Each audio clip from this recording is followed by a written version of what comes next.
Hello, I am Sabine. I am the shift supervisor for K2, Final Assembly.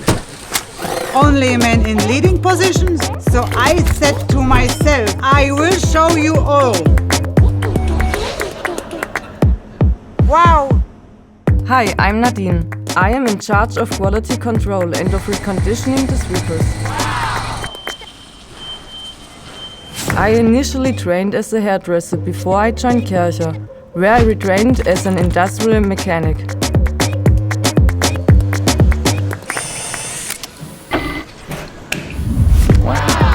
Hi everyone, I'm Gökay and I'm part of the maintenance team at Kärcher. My master trainer was aware that I had left technical college, but it was not a problem for Kärcher because I successfully graduated from secondary school.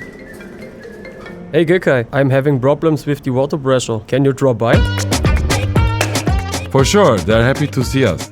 We are the superheroes, so to speak. Wanna wow with us?